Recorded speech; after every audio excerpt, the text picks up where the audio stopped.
All right, good morning, everyone. We are looking forward to this weekend here at Watkins Glen.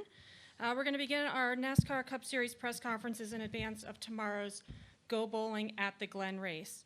We are joined by members of Trackhouse Racing's Project 91 team. We have driver Kimi Raikkonen and team owner Justin Marks. We will go straight to questions. If you have a question, please raise your hand. We'll get a wireless microphone to you. Start up here with Zach.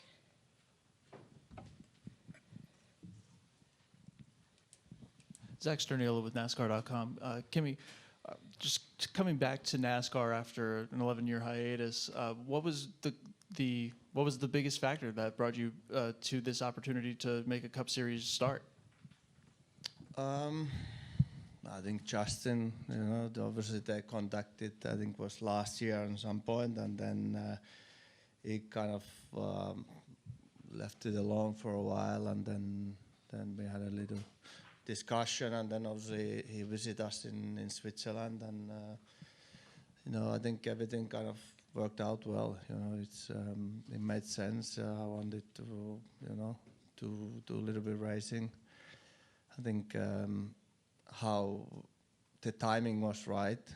The kids had a holiday still from the school, so we could come as a family for the trip and have a little holiday on the way. So I think all those small things here and there, and obviously seeing that they've been good this year, winning races. So at least we should have some kind of chance to do okay. If we do or not, I don't know, but at least we try and we give our best.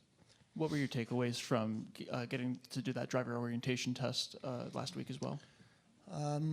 I've been at the track once when I was here last time, so the cup car test. Unfortunately, it rained, and I think it was good, to get some laps to have some idea how the cars are, and obviously it's quite a bit different the car than it used to be on that time. But I think it's obviously it's not the same car I'm gonna race here, but it's for sure it's helpful and get some kind of idea how things work. So, thank you. We're actually going to go right here to Bob in the front. Bob Hockers, Fox Sports. Kimi, what do you hope? Why do this? Is it just to say you've raced a cup car? Is it just pure fun? Are you looking to do more after this? There's absolutely no plans on anything after this, and obviously I want to have fun, but also we try to do as well as we can. And as I said, at least I think we prepared as well as we could.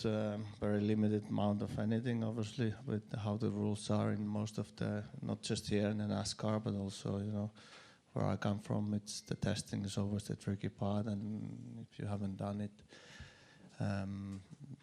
you don't get many laps, but at least we did some, and then NASCAR gave us a little chance to try the car, so we'll see what comes out of it, but there's no plan for the future, so I want to have fun, but do as well as we can also.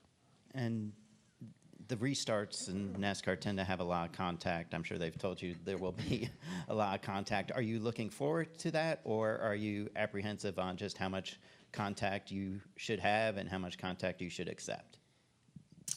I think any sport, any motorsport has contact. Obviously when you have single-seater cars, you try to avoid more, because obviously you damage the wing, and it's your race is compromised on that. I think any stock car racing is a bit more forgiving, because obviously it doesn't affect that much. But obviously we try to stay out of any issues. That's the big key on any racing, I think. In the end there might be some or not, but it's a part of racing. So We'll go to Dustin and then Jeff. Dustin Long, NBC Sports, right here in front. What are you most intrigued about with this weekend? It's a new experience, obviously, and I don't know how it's going to go, but I think it's just a nice challenge, and obviously we are, like we said already, limited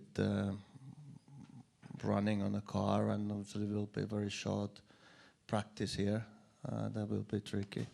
and then it's qualifying. So it's quite a challenge, but it's also exciting, and we'll see where we stack up. I'm sure that they are very fast guys here. They do it as a professional for years, so it will be very hard, but we'll see what we get.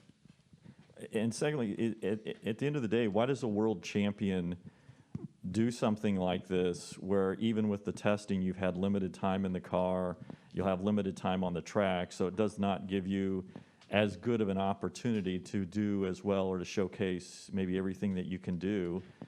Why take that risk of, in one sense, failure? Well, I don't see any risk. Why not? What do I have to lose? What, that I done bad in NASCAR race or bad in any race? I don't care. I do it for myself, and good or bad the end result, it could happen. Even if I did 20 races, they all could be bad, and for many different reasons. But I don't see any negative. I think it's great what Justin and the team is doing for giving a chance, and obviously from Europe is quite. It's not as known. Obviously, over the years, it's more known NASCAR there, but I'm sure there's a lot of drivers and who would like to have a chance and try it, but it's not very easy. So maybe it opens some doors that in the future there's more some kind of chance or to try to get more Europeans also in. Thank you. We're going to go to Jeff, and then we'll go to Chris in the middle. Hi, Jeff Gluck from The Athletic. It looks like you're staying in the motorhome lot with your family. What do you like about the NASCAR culture and the vibe in that sense compared to F1? It's a lot different. Obviously, when I was here last time, I like it. It's very relaxed. It's completely different. I think the schedule is slightly different than it was that time. What happened to many sports after COVID, we figure out that maybe we don't need to spend as many days over the weekend. Obviously, in hindsight, it would work better for me if we had more testing or practice. But that's how it is, and I really like, it's very relaxed, nice family atmosphere. That's a lot more, let's say, family atmosphere here than in F1, so I like it, and but so far it's been great. And you brought your family for a whole trip. Is this your kids' first time touring the States, or we've been with our son when he was very small here in US, and for our daughter, yes, first time. So, but they enjoy traveling, so they're used to it across Europe and all of the countries that we've been. But it's been great here. I'm going to bring the mic in the middle to Chris, and then we'll go to Deb.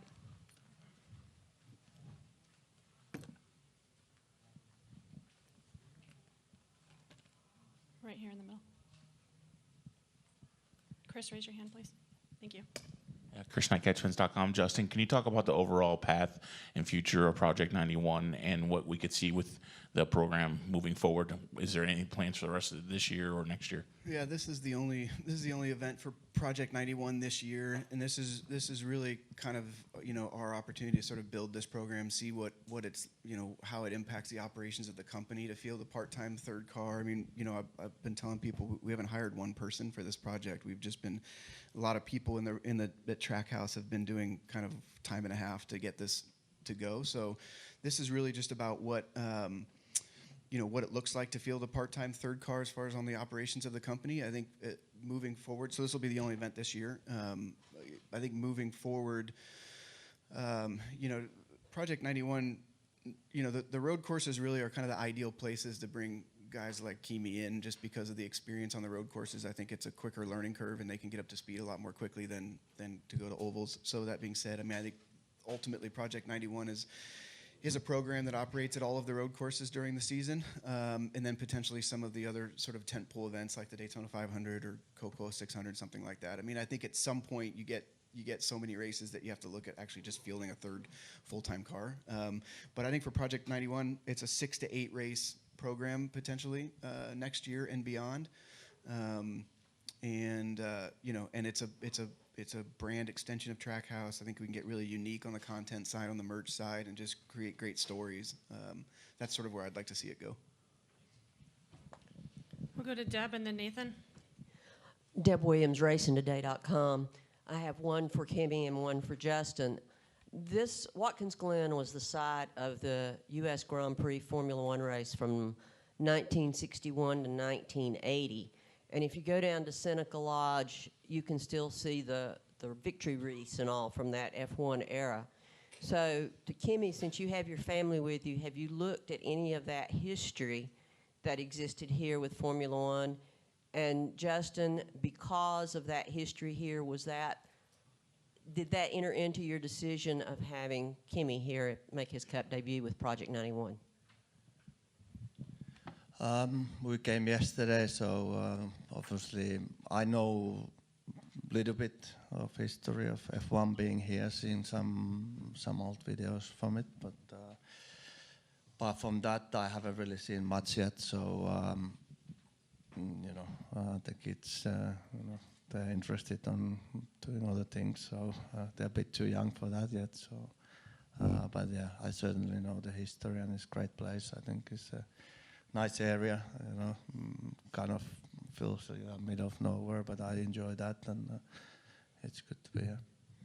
Yeah, I think as far as Watkins Glen, I mean, there's a couple of factors that went into this one. I mean, we needed time to be able to get this team ready, and it needed to match up with Kimi's schedule, I think, more than anything, just so it was convenient for him and his family to be able to make this trip. And Watkins Glen fell in a good time for them.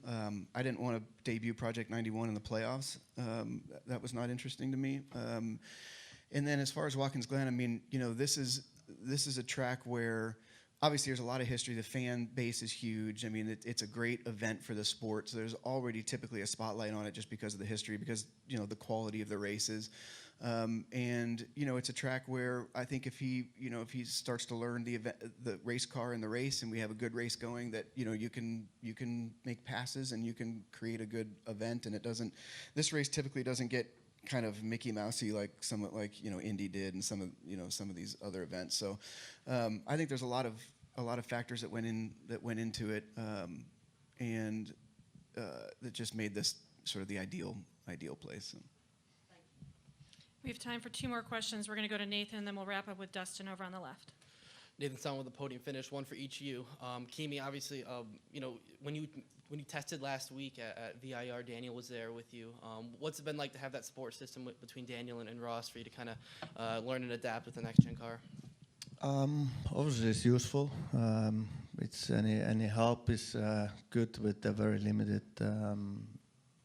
time in car, and obviously they have much more experience. When we were in simulator, they both of the guys were there, so just to see what they do and how it goes. So yeah, it's been nice. He spent his free time to be helping. So yeah, I really appreciate, and I'm happy that they're very open to tell if I have questions and try to help.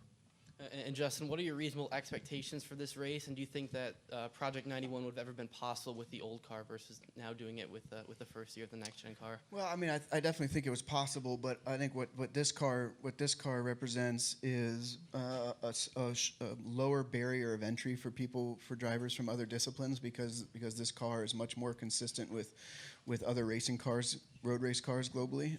So the transition to learn the car for someone like Kimi is just a lot more simple.